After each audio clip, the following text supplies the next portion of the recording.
Dalam dunia mesin, ada sebuah konfigurasi yang sempat dianggap memiliki potensi besar, ringkas, seimbang, dan efisien. Namun, entah mengapa, mesin ini justru tenggelam dari perhatian. Mesin tersebut dikenal dengan nama Square 4. Bentuk kotaknya terdiri dari 4 silinder yang disusun dalam 2 baris sejajar, 2 di depan dan 2 di belakang.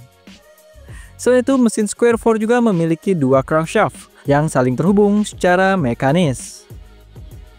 Jika kamu pernah mendengar tentang konfigurasi ini, hal tersebut sangatlah wajar, karena Square 4 merupakan salah satu konfigurasi mesin yang paling langka dan hanya pernah diproduksi secara massal oleh segelintir pabrikan saja. Mesin ini sempat menjadi andalan sepeda motor Inggris pada tahun 1930-an hingga 1950-an. Namun kini, mesin ini hampir terlupakan dan jarang dibahas kembali. Padahal secara teknis, Square 4 memiliki potensi besar yang bahkan sampai sekarang belum sempurna dimanfaatkan. Nah, jadi di video kali ini, kita akan membahas secara tuntas mulai dari sejarah mesin Square 4. Prinsip kerja, keunggulan, dan kelemahannya, hingga kemungkinan penerapannya di era modern saat ini. Karena jika kita pikirkan kembali, mungkin kita telah meninggalkan sesuatu yang seharusnya tidak pernah kita abaikan, yakni potensi tersembunyi dari sebuah rekayasa teknik yang luar biasa. Sekali lagi, ini adalah Square 4, sebuah konfigurasi mesin unik yang hampir terlupakan. Pada tahun 1931, sebuah sepeda motor keluar dari pabrikan Ariel di Inggris. Namun motor ini bukanlah motor biasa. Di balik rangkanya tersembunyi sebuah mesin dengan konfigurasi yang belum pernah dilihat sebelumnya, yaitu mesin Square 4. Mesin ini dirancang oleh Edward Turner, sosok yang kemudian menjadi legenda dalam dunia otomotif. Konfigurasinya tentu saja sangat unik, 4 silinder dengan 2 crankshaft yang tersusun membentuk formasi kotak atau persegi.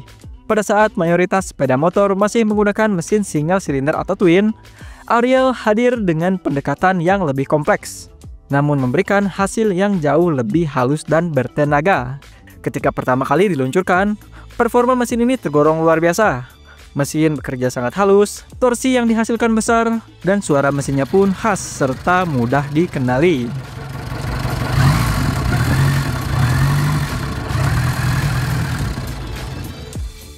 Ariel Square 4 kemudian langsung menjadi motor kelas mewah dengan harga tinggi karena proses produksinya yang rumit dan banyak bagian yang memerlukan penyempurnaan secara manual.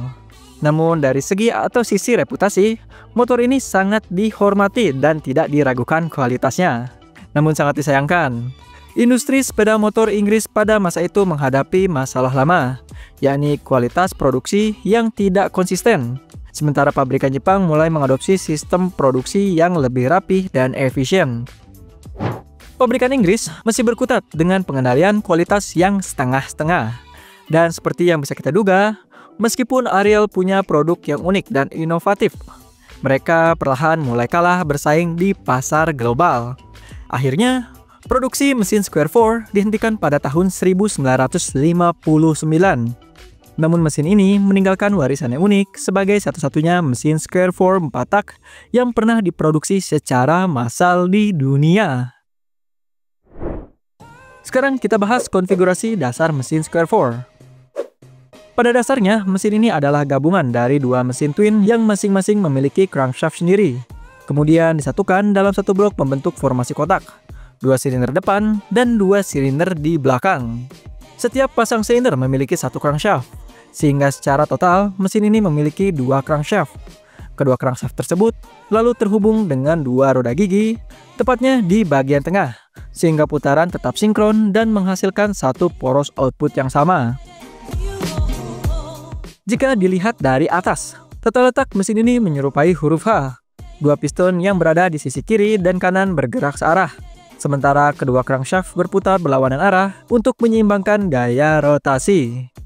Desain ini membuat mesin Square 4 sangat kompak untuk ukuran mesin 4 silinder, serta berpotensi menghasilkan getaran yang sangat rendah, terutama jika menggunakan konfigurasi crankshaft 270 derajat, yang akan kita bahas lebih detail pada bagian akhir video.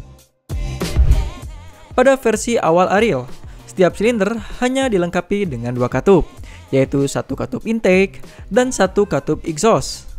Katup-katup ini digerakkan oleh 1 camshaft yang terletak di dalam blok mesin melalui sistem pushrod dan rocker arm. Posisi intake berada di tengah blok mesin, sementara exhaust berada di sisi luar. Disinilah letak tantangannya, yang mana intake manifold berada di antara pushrod, pegas katup, dan rocker arm, sehingga ruang untuk aliran udara masuk menjadi sangat terbatas. Akibatnya, Ariel Square 4 hanya menggunakan 1 karburator untuk mengalirkan bahan bakar ke 4 silinder. Hal ini tentunya membatasi kemampuan mesin dalam menyuplai udara dan bahan bakar, sehingga performa di putaran tinggi menjadi kurang optimal atau ngos-ngosan. Dengan keterbatasan tersebut, mesin ini lebih cocok digunakan untuk menghasilkan torsi pada putaran rendah hingga menengah, bukan untuk mencapai performa tinggi pada putaran mesin atas seperti mesin balap modern. Namun, perlu diingat juga, teknologi ini dikembangkan pada tahun 1930-an dengan pendekatan modern seperti penggunaan DOHC atau Double Overhead Camshaft, sistem injeksi bahan bakar individual, dan porting yang presisi. Keterbatasan tersebut kita rasa bisa diatasi secara signifikan. Selain Square 4, ada juga konfigurasi mesin lain yang cukup populer, yaitu VR Engine. Mesin VR ini merupakan konfigurasi antara inline dan V-Engine. Biasanya dengan sudut silinder yang sangat kecil, sekitar 10 sampai dengan 15 derajat. Sehingga mesinnya sangat kompak dan ringkas. Kalau dibandingkan dengan Square 4 yang hanya punya 2 crankshaft dan formasi kotak, VR Engine cuma punya 1 crankshaft dan silinder yang disusun agak miring berdekatan. Ini membuat VR Engine lebih sederhana secara mekanis, tapi tetap efisien dalam penggunaan ruang. Dari sisi performa, Square 4 unggul dalam hal keseimbangan putaran karena 2 crankshaft yang berlawanan arah, sehingga getaran yang dihasilkan bisa menjadi minim dan tenaga bisa lebih halus. Sementara VR Engine lebih mengandalkan desain compact yang menghemat ruang tanpa kompromi performa yang berarti, yang biasanya dipakai pada mobil dengan ruangan mesin yang terbatas tapi tetap menginginkan tenaga dan torsi yang kuat. Jadi, meski keduanya punya pendekatan unik untuk mengatasi masalah ruang dan performa, Square 4 lebih cocok untuk penggunaan mesin yang lebih mencari keseimbangan dan karakter suara khas. Sedangkan VR Engine lebih praktis untuk aplikasi mobil modern yang padat. Sekarang, mari kita lanjut ke kelebihan dan kekurangan dari mesin Ariel Square 4. Mesin ini juga memiliki sejumlah keunggulan unik yang jarang ditemukan pada konfigurasi mesin lainnya. Pertama, mesin ini sangatlah kompak. Dengan konfigurasi piston yang tersusun dalam formasi kotak dan 2 crankshaft yang sejajar, dimensi keseluruhan mesin terutama pada lebar dapat diminimalisir. Keunggulan ini sangat menguntungkan apabila diaplikasikan pada sepeda motor atau kendaraan kecil yang membutuhkan efisiensi ruang. Yang kedua, getaran mesin yang dihasilkan sangatlah minim. Pada versi awalnya, mesin ini sudah relatif halus karena 2 crankshaft berputar berlawanan arah. Namun dengan 2 penerapan konfigurasi crankshaft sebanyak 270 derajat yang akan kita bahas lebih lanjut, mesin ini dapat mencapai keseimbangan primer dan sekunder yang hampir sempurna. Ketiga, mesin ini juga menawarkan potensi aplikasi yang luas. Pada sepeda motor, mesin ini cocok digunakan pada tipe cruiser dengan tenaga besar. Sedangkan pada kendaraan roda 4, desain mesin yang kompak mendukung penggunaan twin turbo serta layout hybrid, berkat ruang mesin yang lega di sisi samping dan atas. Namun, terdapat beberapa kelemahan yang perlu diperhatikan. Masalah pertama terkait dengan sistem pendinginan. 2 silinder bagian belakang mendapatkan pendinginan udara yang jauh lebih sedikit dibandingkan 2 silinder depan. Pada versi awal Ariel, hal ini menyebabkan overheat yang cukup sering terjadi.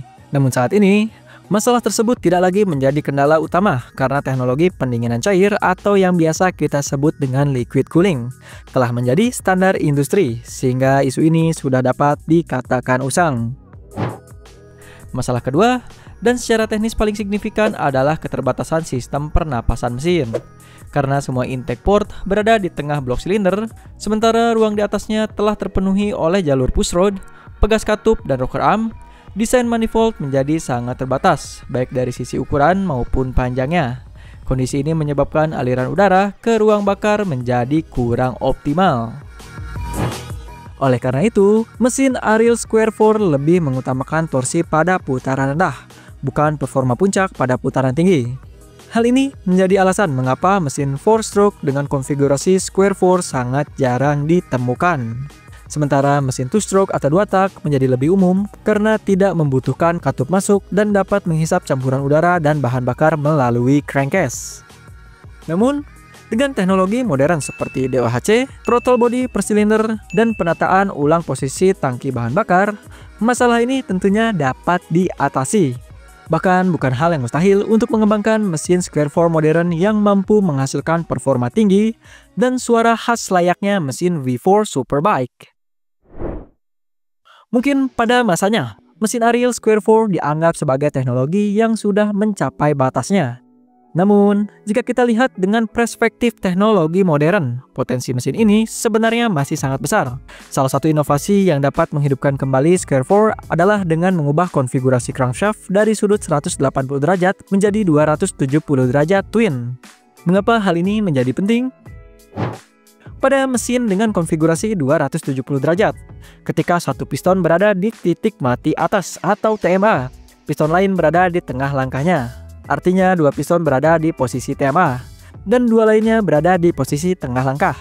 Pada posisi tengah ini, piston bergerak dengan kecepatan maksimum tanpa percepatan, sehingga secara teori tidak menghasilkan gaya getaran primer atau gaya getaran naik turun. Dengan dua crankshaft yang berputar berlawanan arah, gaya getaran primer ini dapat dikompensasi secara sempurna dengan penggunaan counterweight. Selain itu, gaya getaran sekunder yang biasanya sulit dihilangkan juga saling menetralkan secara alami pada konfigurasi 270 derajat.